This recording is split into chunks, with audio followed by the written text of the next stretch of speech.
Wrestling has more than one royal family. You can't see me, my time is now. I hear voices in my head thinking. Here we go. তো আজকের এই video শুরুতে একটা খুবই confusing জিনিস নিয়ে কথা বলি। তো টাকলা নিজে তো কনফিউজ হয়েই রয়েছে আর উল্টে ফ্যান্সদেরও কনফিউজ করছে, আর এটা এই কিং অফ দ্য রিং টুর্নামেন্টকে নিয়ে রয়েছে। এবার তোমরা যে ব্র্যাকেটস দেখতে পাচ্ছ, এই ব্র্যাকেটস এই নিয়ে 3 বার অলরেডি চেঞ্জ হয়ে গেছে। আর এখানে বাঁ দিকের যে ব্র্যাকেটস মানে বাঁ দিকের যে তোমরা সুপারস্টারের লিস্ট দেখতে পাচ্ছ, সেখানে তো কোনো রকম চেঞ্জ হয়নি, যত ঝামেলা হচ্ছে ডান দিক নিয়ে। তো কালকের ভিডিওতেই বলেছিলাম যে রয়েস কিসকে রিমুভ করে দিয়ে সেখানে ড্রু ম্যাকিন্টায়ারকে আনা হয়েছে, আর স্যামি জেন এসছে রিকি স্টার্কের জায়গায়। কিন্তু আবার তারপর কি হয় যে রয়েস কিস চলে আসে টামাটোঙ্গার জায়গায়, টামাটোঙ্গা বাতিল হয়ে যায়। আর এখন কি করেছে যে ড্রু ম্যাকিন্টায়ার ছিল, ড্রু ম্যাকিন্টায়ারকেও রিমুভ করে দেওয়া হয়েছে। তো এতগুলো চেঞ্জ করছে, এবারে ড্রু ম্যাকিন্টায়ার কিং অফ দ্য রিং টুর্নামেন্টে থাকবে কি থাকবে না সে তো বুঝতে পারছি না। রিমুভ করে দেওয়া হয়েছে, আর যদি রিমুভ করেও দিয়ে থাকে তাহলে লাভটা কী হবে? যদি সে সত্যিই এখানে রিটার্ন করে, আমরা তো আগে থেকেই জেনে গেছি। তো মনে হচ্ছে টাকলা খুবই কনফিউজ, বুঝতে পারছি না যে অ্যাকচুয়ালি কীরকম কম্বিনেশান বানাবে বা কাকে রাখবে না। রয়েস কিসকেও বাদ দিতে পারছে না, স্যামিজেনকে ভুল করে হয়তো বাদ দিয়ে দিয়েছিল, তারপর দেখলো যে আরে বাপরে স্যামিজেনের মতো বড় রেসলার এই কিং অফ দ্য রিং টুর্নামেন্টে নেই, তাহলে এক কাজ করি, সব থেকে সস্তা কি আছে, রিকি স্টার্ক সব থেকে সস্তা, ওকে বাদ দিয়ে স্যামিজেনকে নিয়ে এসো। তারপর ভাবছে রয়েস কিজেরও বেশ তাগড়াই বডি আছে, ফ্যান্সরা বলছে যে রয়েস কিজের ক্যারিয়ারটা বরবাদ হয়ে গেছে AEW থেকে WWE এসে, তো তাকে তো king of the ring tournament থেকেও বাদ দিয়ে দিল। তো ভাবছে যে কী করবে, টামাটোঙ্গা তো বেকার, তো তার জায়গায় তাকে দিয়ে দিই। এবার ড্রু ম্যাকিন্টায়ারের স্পটটা কী হবে সেটা এখনও অনিশ্চিত হয়ে আছে।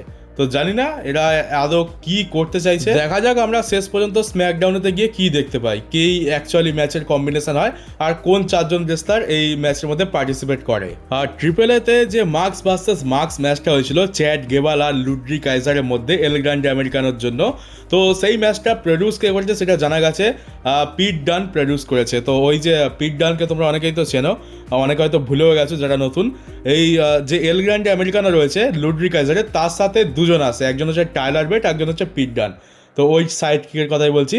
তো ওর আরেকটা রোল আছে ডাব্লিউডব্লিউতে, অনেক সময় আগে শুনেছিলাম যে সে নাকি প্রডিউসারের কাজ করে ব্যাক স্টেজেতে, ওই যেমনটা ঠিক ববি রুড, জেসন জর্ডান এরা করে থাকে। তো সেই কাজটা করেছে, বেশ কিছু ম্যাচে প্রডিউসও করেছে খুব ভালো মতো, আর এইটা তার আরেকটা নমুনা। বলতে পারো এটা পিট ডানের ওয়ান অফ দ্য বেস্ট ওয়ার্কের মধ্যে একটা হয়ে গেছে। আর পার্সোনালি পিট ডানকে আমার খুবই পছন্দ ছিল যখন NXT UKতে ছিল, তারপর NXTতে এলো, তারপর মেন রস্টারে আসার পর তো সব শেষ হয়ে যায়। তবে এটা দেখে ভালো লাগছে যে তার কাছে একটা অন্য এক্সট্রা কাজও রয়েছে, ম্যাচ প্রডিউস করার, তো সেই কাজটা সে খুবই ভালোভাবে করছে। আর কুইন অফ দ্য রিং টুর্নামেন্টে আমরা লিভ মর্গানকে দেখে বড় অবাক হয়েছি, অনেকে ট্রোল করছে, অনেকে হাসাহাসি করছে। তবে লিভ মর্গানের অ্যাকচুয়ালি কী করতে চায় সেটা লিভ মর্গান নিজেই টুইট করে জানিয়ে দিয়েছে। তো লিভ মর্গান চাইছে যে সে চ্যাম্পিয়ন হওয়া সত্ত্বেও কুইন অফ দ্য রিং টুর্নামেন্টে ঢুকবে, সেটা জিতবে, আর সামার স্ল্যামেতে গিয়ে রিয়া রিপ্লিকে ফেস করবে, রিয়া রিপ্লিকে হারিয়ে দিয়ে সে ডবল ওমেন্স চ্যাম্পিয়ন হয়ে যাবে, মানে বলতে পারো এবার আনডিসপিউটেড ওমেন্স চ্যাম্পিয়ন সে হয়ে যাবে, এটা হচ্ছে তার প্ল্যান। আর সেই জন্যই সে কুইন অফ দ্য রিং টুর্নামেন্টে রয়েছে, এমনটা স্টোরি লাইন অনুযায়ী লিভ মর্গান বলছে। এবার রিয়াল প্ল্যান যেটা আছে সেটা বলি। তো অ্যাকচুয়ালি কী হয়েছে, তো ডাব্লিউডব্লিউর প্ল্যান ছিল যে স্টেফনি ব্যাকারের সাথে লিভ মর্গানের স্টোরি লাইন কন্টিনিউ করার, কিন্তু স্টেফনি ব্যাকার হয়ে যায় ইনজার্ড, যার ফলে এরা বুঝতেই পারছে না যে লিভ মর্গানকে দিয়ে কী করবে, কোনো অপোনেন্টই খুঁজে পাচ্ছে না, যার জন্য তাকে বাধ্য হয়ে কিছু সময়ের জন্য এই টুর্নামেন্টে রাখা হয়েছে। কম করে 1 মাসের তো কাজ হয়ে যাবে, তো সেই জন্যই রাখা হয়েছে। আর এই জন্যই আমি বলি যে পুরনো সুপারস্টারদের নাম ভাঙিয়ে না খেয়ে নতুন সুপারস্টার বিল্ড করার প্রতিও একটু মনোযোগ দিতে হবে। এই যে স্টেফনি ব্যাকার চলে গেল, আর নতুন কোনো সুপারস্টার বিল্ড করা নেই বলে কোনো অপোনেন্ট খুঁজে পাচ্ছে না। যদি এখন এই লায়রা ওয়ালকেরিয়া, তারপর আরও অনেকে রয়েছে, তাদের নাম তো ভুলেও গেছি, এদেরকে যদি সত্যিই ভালো করে বুক করতো যারা নতুন রেসলার, তাহলে হয়তো লিভ মর্গানের আজকের অপোনেন্টের অভাব পড়তো না। কিন্তু এই ফিমেল রেসলারদেরকে তো এখন ডাব্লিউডব্লিউতে ওই কাটিং দেখানোর জন্য, ভাঁজ দেখানোর জন্যই রেখেছে, তো কোথা থেকে আর নতুন সুপারস্টার বিল্ড করার দিকে এরা মনোযোগ দেবে? মেল ডিভিশনেই হয় না, আমরা ফিমেল ডিভিশন নিয়ে কী বা বলবো। আর কালকে ডায়নামাইটের শোয়ের একটা প্রিভিউ দিয়ে দিই। কালকে ডায়নামাইটের রিভিউ ভিডিও অবশ্যই আসবে, হয়তো সকালে দিতে পারবো না, তবে রাতে দিয়ে দেবো। তো কালকের একটা MJF রাসকে অপরচুনিটি দিচ্ছে ওয়ার্ল্ড টাইটেলের জন্য। এছাড়া আরেকটা বড় ম্যাচ হচ্ছে, সেটা হচ্ছে স্পিড বল বেলি ভার্সেস কেভিন নাইট। আগের সপ্তাহে এরা ট্যাগ টিম পার্টনার ছিল, আর এখন শত্রু হয়ে গেছে। আর এই ম্যাচে আমার মনে হচ্ছে যে কেভিন নাইট খুব বাজেভাবে খুবই ভালো মতো বেলিকে ধোবে, বেলির ব্যান্ড বাজাবে, এমনকি ম্যাচটা জেতার পর, ম্যাচ শেষ হয়ে যাওয়ার পরেও বেলির উপর অ্যাটাক কন্টিনিউ রাখবে, আর হয়তো ডার্বি অ্যালেন এখানে রিটার্ন করবে তাকে সেভ করার জন্য। আর দেখার মতো আরেকটা জিনিস হচ্ছে যে অ্যালেক্স উইন্ডসরের যে মিস্ট্রি অপোনেন্ট আমরা দেখতে পাবো, সেটা কি সারসা ব্যাঙ্কস বা মার্সিডিজ মনে হতে পারে? চান্স পুরো আছে যে কালকের মার্সিডিজ মনে মানে আমাদের সারসা ব্যাঙ্কস রিটার্ন করতে পারে এই টুর্নামেন্টে। এবারে হবে কি হবে না সে তো জানি না, হয়তো রিং অফ অনার কিংবা অন্য কোনো প্রমোশন থেকেও কেউ আসতে পারে এই টুর্নামেন্টে। আর টনি খান মেক্সিকোতেও তাদের পিএলই অ্যানাউন্স করে দিয়েছে, যেটা ডেট হচ্ছে আগস্ট মাসের 5 তারিখ, মানে অল ইন হওয়ার আগের পিএলই এটাই হতে চলেছে। মানে পিএলই তো বলা ভুল হবে, পেপার ভিউ বলে এইডাব্লিউতে, তো যার নাম রাখা হয়েছে গ্র্যান্ড স্ল্যাম মেক্সিকো। আর একটা ছোট্ট জিনিস তোমাদেরকে দেখিয়ে দিই যে রিয়া রিপ্লির শরীরে আরও একটা ট্যাটু বেড়ে গেছে, আর একটা নতুন ট্যাটু করেছে, এই যে দেখতে পাচ্ছ। আর আমি এটা দেখে ভাবছি যে শরীরে এখনও জায়গা রয়েছে ট্যাটু করার জন্য। আর একটা গুড নিউজ রয়েছে, সেটা হচ্ছে সিএম পাঙ্ককে নিয়ে। সিএম পাঙ্ক তো পুরো মনস্টার হয়ে যাচ্ছে দিন দিন, তাকে এখন কোনো ক্রিয়েটিভ প্ল্যান নেই, সেই জন্য তাকে বাড়িতে বসিয়ে রাখা হয়েছে, কিন্তু সে বেকার বসে নেই, জিমেতে খুব জোরদার ট্রেনিং করছে। আর দেখতেই পাচ্ছ আগের দিন একটা ফটো দেখেছিলাম, সেখানে তো তাগড়াই বডি লাগছিল, আজকের আরও বেশি তাগড়াই বডি লাগছে, একদম মাসল ফাসল ফুলে গেছে, দেখে মনে হচ্ছে একটা ছোট মনস্টার। তো কবে রিটার্ন করবে জানি না, কার এগেনস্টে আসবে জানি না, কিন্তু যখন আসবে অ্যাপিয়ারেন্সটা খুবই জোরদার হতে চলেছে। আমরা একটা হিউজ সিএম পাঙ্কে দেখতে পাবো। এটা সেই অনেকটা র্যান্ডি অর্টনের মতো হয়ে গেল। র্যান্ডি অর্টন ইনজোর্ড হওয়ার আগে মোটামুটি ঠিকঠাক সিম্পল চেহারা ছিল, যখন রিটার্ন করে একদম সাইজ গেন করে একদম বড় সড়ো চেহারা নিয়ে রিটার্ন করে, ঠিক ওরকমই লাগছে সিএম পাঙ্কের। এবার দেখা যাক যে কবে আমরা তার দর্শন পাই। আর তাছাড়া এর আগে আমরা গিমিক ভার্সেস গিমিকের ম্যাচ অনেকবার দেখেছি। আমরা নকল আন্ডারটেকারের সাথে অরিজিনাল আন্ডারটেকারের ম্যাচ দেখেছি, যেখানে অরিজিনাল আন্ডারটেকার জিতেছিল। তারপর কেন ভার্সেস কেনের ম্যাচ দেখেছি, যেখানে অরিজিনাল কেন জিতেছিল। আর সিং কারা ভার্সেস সিং কারা দেখেছি, এটার কথা হয়তো অনেকে ভুলেই গেছো, সেখানে অরিজিনাল সিং কারা জিতেছিল। আর এই প্রথমবার কি হয়েছে যে আমরা একই পার্সোনালিটির দুটো রেসলারকে লড়তে দেখি, এল গ্র্যান্ডে ভার্সেস এল গ্র্যান্ডে, যেখানে যে অরিজিনাল এল গ্র্যান্ডে সে হেরে যায়, এটা প্রথমবার হচ্ছে, আর যে নকল সে জিতে যায়। আর এটা অনেকটা ডিপেন্ড করে ফ্যান্সদের রিয়াকশন বা ফ্যান্সদের সাপোর্টের জন্য। আমরা সকলেই অরিজিনালকে সাপোর্ট করেছি, কেন হোক, আন্ডারটেকার হোক কিংবা সিং কারা হোক, কিন্তু এই ক্ষেত্রে একদম ডিফারেন্ট জিনিস ঘটে। মেক্সিকোতে অরিজিনাল এল গ্র্যান্ডে চ্যাট গেবালের থেকে লুডরি কাইজারের যে নকল এল গ্র্যান্ডে আছে সে বেশি ফেমাস, আর সে তো এখন ট্রিপল এ প্রমোশনের ফেসও হয়ে গেছে। আর এরপরে আর একটা ঝটকা দেওয়ার মতো স্যাড নিউজ দিই, এটাকে নিউজ তো বলবো না, একটা রুমারই বলতে পারো। তো ব্রন ব্রেকার আবার ইনজর্ড হয়ে গেছে এমনটা মনে করা হচ্ছে। কারণ কি হয় যে ইটালিতে এই যে রয়্যাল এপিসোডের যে ম্যাচটা হলো সেথ রলিন্সের এগেনস্টে, খুবই দারুণ ম্যাচ হয়েছে।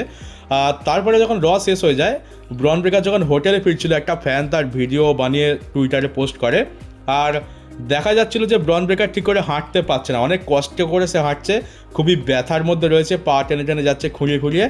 তো দেখে মনে হচ্ছে যে সে নাকি ইনজর্ড হয়ে গেছে। তো এবার তো সত্যি সত্যি ভিজানের নাম চেঞ্জ করে ফাইনাল ডেস্টিনেশন রেখে দেওয়া উচিত, কারণ দেখো ব্রন ব্রেকার কিছুদিন আগেই তো রিটার্ন করলো ইনজুরি থেকে, এখন আবার সে ইনজর্ড হয়ে যাচ্ছে।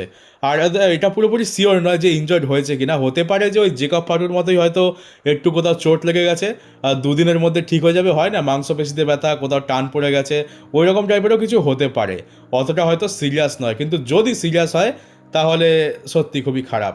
আর এটা তো এবার অফিসিয়ালি ঘোষণা করে দেওয়াই উচিত যে ভিজানের টিমটাই হচ্ছে অভিশপ্ত টিম, যে আসবে সেই মরবে। আর আজ হচ্ছে আমাদের ফিনোমিনাল ওয়ান এজে স্টাইলসের 49তম জন্মদিন। তো আমার তরফ থেকে আর আমার র্যাসেল এক্সপ্লেনারের ফ্যামিলির তরফ থেকে এজে স্টাইলসকে জানাই হ্যাপি বার্থডে। আর আশা করবো তার ফিউচার যেন খুবই ভালোভাবে এগোয়। রেসলিংয়ে না, রেসলিং তো শেষ হয়ে গেছে, যে কাজটা সে এখন করছে সেই কাজটায় যেন সে খুবই ভালোভাবে সফল হয়। আর এবার তোমাদের জন্য একটা অনেক বড় আর গ্রেট নিউজ রয়েছে, থাম্বনেল দেখে তো তোমরা বুঝে গেছো নিউজটা কী অ্যাকচুয়ালি। তো রেসলম্যানিয়া 43 নিয়ে ডাব্লিউডাব্লিউইর কী প্ল্যান রয়েছে সেটা আপাতত জানা গেছে।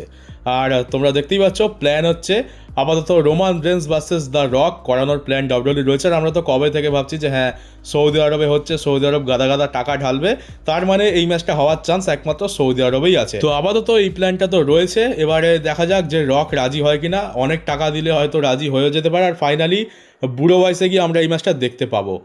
কারণ আমরা এই ম্যাচটা অ্যাকচুয়ালি 2021 সাল থেকে দেখার জন্য ওয়েট করছি, আর এখন হচ্ছে 2026 সাল, আর এটা দেখতে পাবো কবে, চান্স রয়েছে 2027 সাল।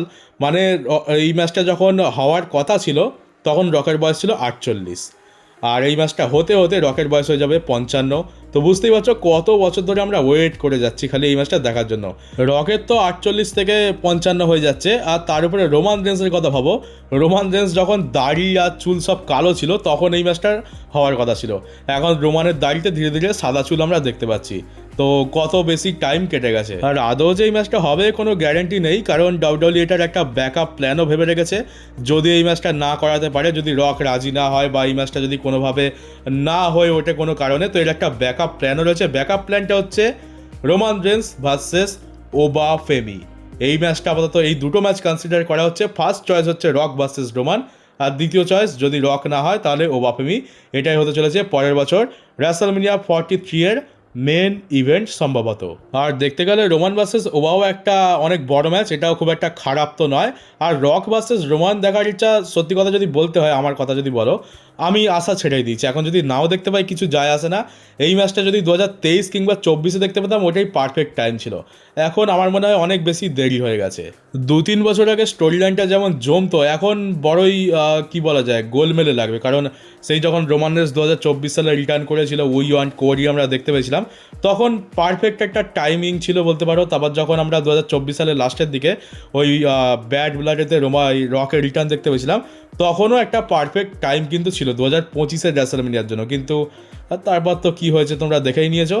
তো এখন তখন যেরকম সেন্স বানাতো এখন হয়তো সেরকম সেন্স বানাবে না। তো আমাদের এটা মনে হতে পারে যে সৌদি আরব গাদা গাদা টাকা ঢালছে তাই এই ম্যাচটা হচ্ছে, আর এই ম্যাচটা জোর জবরদস্তি টাকা ইনকামের জন্যই করা হচ্ছে। ওর থেকে বরং রোমান ভার্সেস ওবাফেমি এটা আমাদের একটা বড় ড্রিম ম্যাচ, ওটাও যদি হয় তাও আমার কোনো আপত্তি নেই। আমার তো দেখো দুটোই খুবই বড় ম্যাচ, রোমান ভার্সেস রক আর রোমান ভার্সেস ওবাফেমি। তো যেটাই দেখিয়ে দিক আমি তো বলবো ডেফিনেটলি একটা খুবই ভালো মেন ইভেন্ট এটা হতে চলেছে। তো চলো গাইস, তোমাদের কি মতামত তোমরা কমেন্ট বক্সে অবশ্যই জানো যে তোমরা পরের বছর রেসলম্যানিয়াতে রোমানের অপোনেন্ট হিসাবে কাকে দেখতে চাও, রক, ওবাফেমি নাকি অন্য কেউ। আর চলো ভিডিওটা এখানেই শেষ করি। কেমন লাগলো ভিডিওটা কমেন্ট বক্সে অবশ্যই জানিও। নতুন হয়ে থাকলে চ্যানেলটাকে সাবস্ক্রাইব করে নোটিফিকেশন বেলটি অন করে দিও, আর পারলে ভিডিওটাকে শেয়ারও করে দিও। আর চলো দেখা হবে পরবর্তী একটা নিউজ ভিডিওতে।